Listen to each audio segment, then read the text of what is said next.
Now, Pras Michel is a rapper, record producer, songwriter, actor. He's a strategist for presidential campaigns, executive producer of Sweet Mickey, and he's one of the founding members of the critically acclaimed hip-hop group, The Fugees.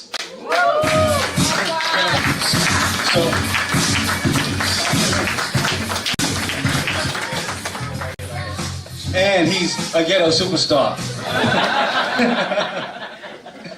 But Pras is a good friend of mine. Pras is a very serious, he's a great artist, and he's a very serious business and political mind. And Pras, I felt that the community doesn't have a great enough chance to talk to folk like you or what have you. So I'm going to give you 2 minutes to talk about the Fugees because people want to hear that. But we'll get into the business side and other things that you do. But tell me about the Fugees. How did that get started? Tell me about that, real fast. First of all, we only got one mic. So this is this is what we're talking about. That's what you're talking about, rich nigga, poor nigga. Alright, we're gonna make it work. First of all, I want to thank everyone for being here. Thank you for having me. I got it. He should know better, Now, I was a kid, my parents from Haiti, born in Brooklyn. Haiti. Okay.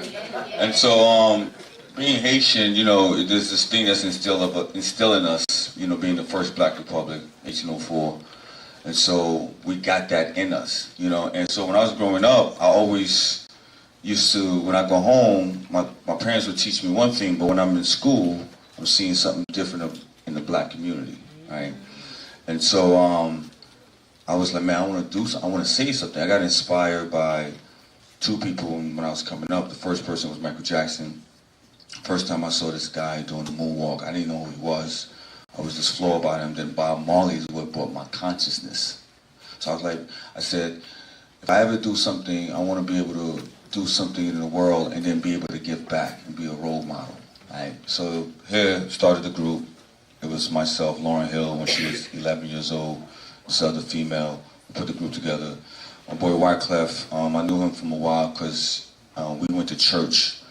His father was a pastor, my father was a deacon, Rivalry Church. And so we just always said, look, we're going to do something to represent for Haiti and Black people. That was the whole thing, right? So to make a long story short, then Wyclef joined the group. So, and then one of the girls dropped out, so that's how it became the Fugees. And so we go off to sell 20 million records. And thank you. And so our main thing was, I remember growing up when, if you were Haitian, you could not go to school at a certain time, It wasn't cool to be Haitian. Now, I got away with it because, my parents, my mom, her whole thing was, I want my kids to excel academically. So she bribed me. She said, if you bring a 3.4 better, I'm gonna get you, Quarterville, I'm gonna get you the Goose, I'm gonna get you the new VCR. And I was like, what? That's all I gotta do. She said, yeah. So, I thought I was hustling my mom. She was actually hustling me, and that's what led me to get into Yale, to go to Rutgers, So because it taught me, like, man, academically, this is where it's at. But when I was growing up, I thought I was just trying to give a brand new sneaker for my mom, But as I got older, I really, and then traveling in the world, you realize your little block is just a spot in the world, So anyway, finishing up with the Fugees. So we went into some great things. Wyclef is an incredible musician. That's my guy. And then Lauryn Hill, incredible. I was just so proud to be around that kind of. And when you talk about legacy, it was about whatever we're going to do, it's going to be about our legacy, right? So that's the story of the Fugees. Thank you.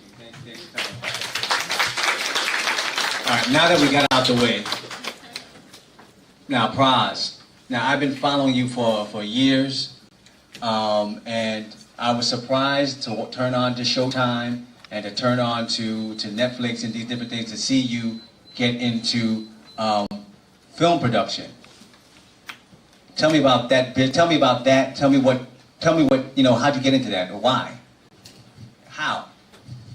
Well, I guess it's a natural progression to go from music to film, but keep going back to this OJ thing. I've always been in the mindset of, I'm the guy, if I'm on the plantation, I'm going to find a way to get to Harriet Tubman, to get my freedom paper and my horse and my 40 acres. That's my whole thing. And I live by that. Like right now, my horse is outside right now. What street is this right here? Right here on Linden Boulevard, I got my horse parked outside. I got my freedom paper on me. So whenever white man stop me, here's my freedom paper, right? So I'm not a field nigga, I'm not a house nigga. I'm a free man, okay? So what I've learned about getting into production is the medium is the most powerful thing in the world, because that's what creates perception to people. And see, we never understood that. Us black people, we never understood how powerful the media, because what people see on that, what they call the stupid tube, it's real to them. Let me give a perfect example, real quick. I went to this country called Azerbaijan 2 years ago. And I go to a bunch of different countries. I just go, especially volatile countries like Somalia or whatever. And I just go just to see how these people are living and to see how fortunate and blessed I am. Like, I complain about how slow my Wi-Fi is. I pay $200 a month. I complain about my Wi-Fi. But then you go to these countries, they still got dial-up. And then if the electricity go out, okay. So anyway, I go to this place, and I went to this little village where there were a bunch of refugees. And when I got there, it was like, death to America, and this, and this, and this, and all that. So I went to the school to say hi to the kids, to talk to them. And these kids are around between 5 to like 13, right? Now they cursing America, they hate America, and all of that. What was very interesting, as I was walking through the school in the hallways, all you saw was American icons. Bugs Bunny, Woody Woodpecker, Mickey Mouse. And people talk about how, well, China is the next world power and this. There ain't nobody growing up around the world saying, I want to be a Chinese, right? Or I'm going to China for the land of liberty. They're coming here, right? But what I've learned is how America was able to do it through propaganda, which is the medium of television. We're the greatest thing on the planet. We're this, all of that. We were talking about JFK in New York City. You come to New York City, you think it's this great place, but then you're like, damn, this airport is crazy. And that's the introduction to your country when you come in, right? But see, we feel like, well, I'm New York, I don't really need to do anything, right?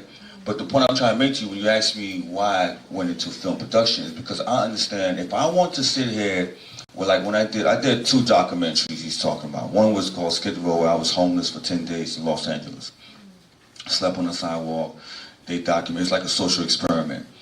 And so it's kind of like wanting to show people that the perception you have about black people being homeless or whatever, guess what? We ain't the only one. Okay, you guys are fucked up too, excuse my language, right? So that's one. And then when I did my next documentary on Sweet Mickey, is to give the Haitians something, whether you like the politics or not. I believe every black person should get into politics, because the things that really matters and the way to control our communities or have an influence in our communities is not being a rapper, being a basketball player, wanting to be a ball player. You gotta want to own the team. You gotta want to own the networks, right? So when Jay-Z mentioned be like the Jews when they, or something about owning half the block, whatever. Now, you know they made a big stink about that, right? Because you gotta remember something.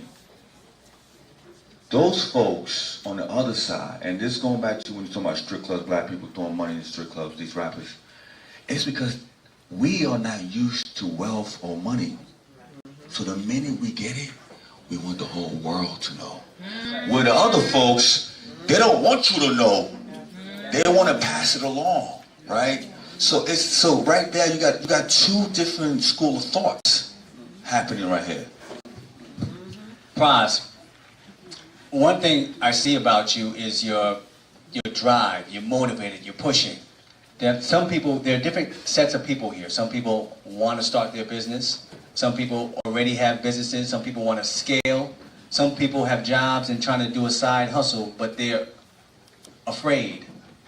What drives you? What drives your entrepreneurial spirit? What drives your business spirit? I think what drives me is, when I was growing up, my parents were lower middle income, nothing expensive. My mom was a nurse, my dad worked in the factory.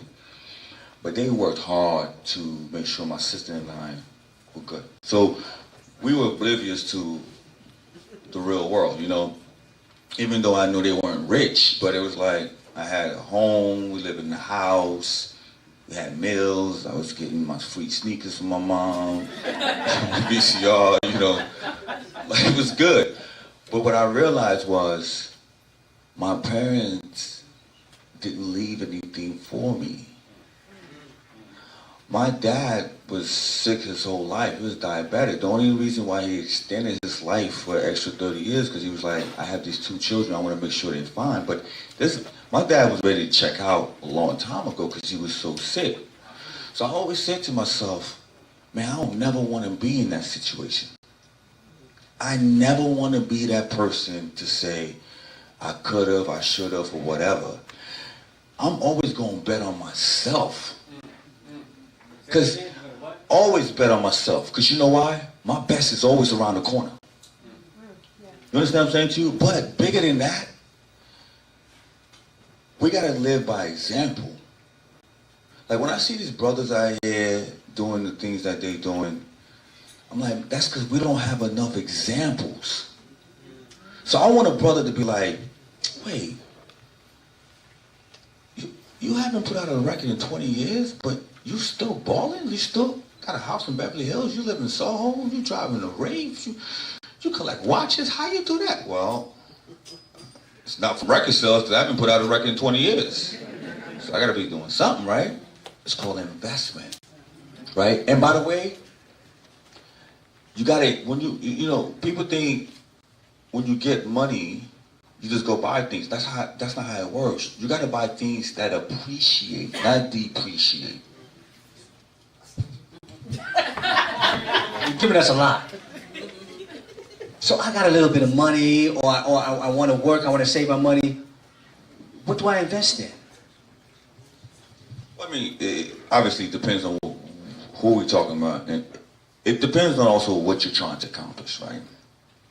Some people, I think everyone should work hard, save. Do you know the average American, they say 70% of Americans don't even have $2,000 in the bank, right? Now I'm gonna give you another stats.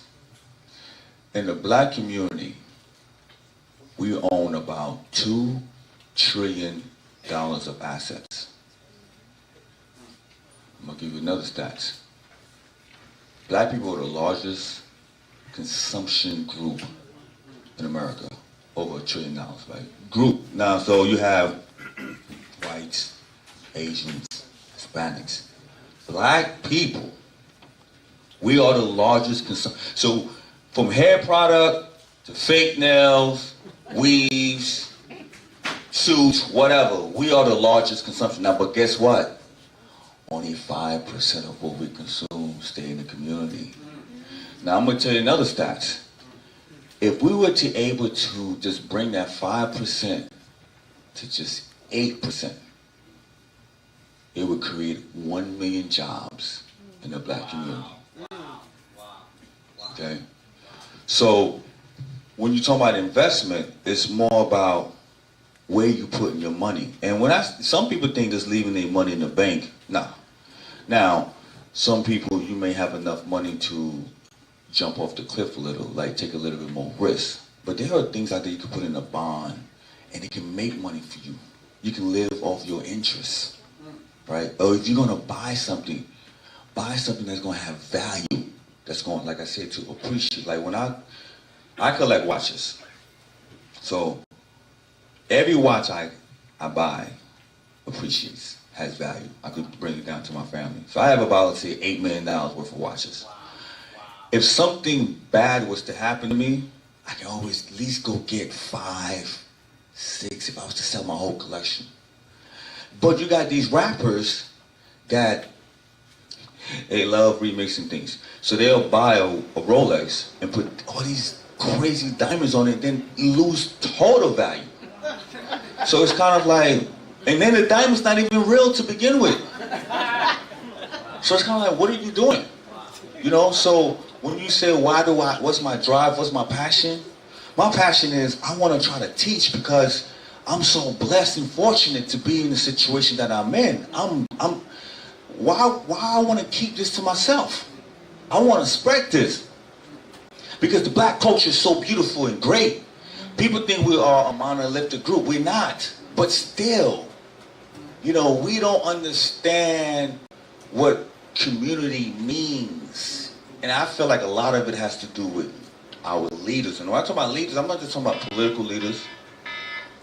I'm talking about leaders. Oh, that's my time?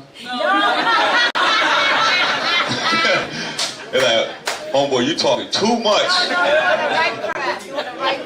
No, but you see what I'm saying? I mean, you understand what I'm saying to you. I'm talking about political leaders. I'm talking about celebrities. Now we're in a social media world where and by the way, it's so funny because you got a lot of people who think what Jay-Z did is great. Now I know Jay-Z back in the day where he was the guy that he's talking about now, but that's growth, and there's nothing wrong with that. But you got these new kids like, man, this old man talking this nonsense, right? But you know what's so funny, right? 10 years from now, they're gonna be broke.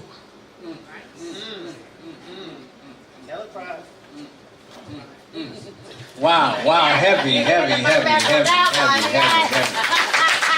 So this is the last question for you, Pras.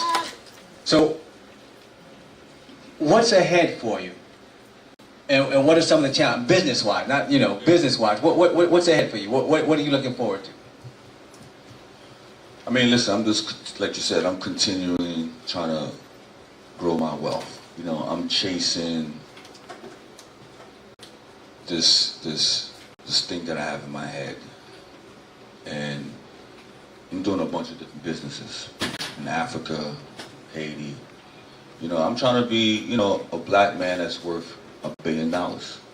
It's so funny now. I'm gonna tell you something. Hold up, I'm gonna tell you something funny. So my business manager happens to be Caucasian, okay? And he comes to me one day, and he's been saying this to me for a while, right? And every time he says it to me, trying to like let it slide, right? He goes, you know, Pras, I don't know why you keep running all over the place, trying to do more deals. Do you know you are retired for the rest of your life? Your children are retired. You don't have to go kill yourself. And he would always say that, but then one day, and I it's so funny because energy is so real. Whether you recognize it or not. Somebody can say something to you, it just feels funny. You know what I'm saying to you? It just doesn't feel right. It didn't feel like it's coming from a place of relaxed. It came from a place where the system feel like as black people, oh my God, you sold 20 million records? Oh, you sold 1 million records? You good. No, I'm not good. You want to say that to the other white man? So why are you saying that to me? So, telling me, yo, you know, you worth $100 million. What do you care? I'm like, $100 million? I want to be worth $1 billion. Right? So what are you talking about? Why are you trying to stifle my growth? Like, the sky's not the limit for me. The moon is. So when I'm reaching for the moon, if I happen to fall, guess what? I'm falling amongst the stars. That's how I'm getting down. I'm Haitian. Everybody, give a round of applause for Pras Michel.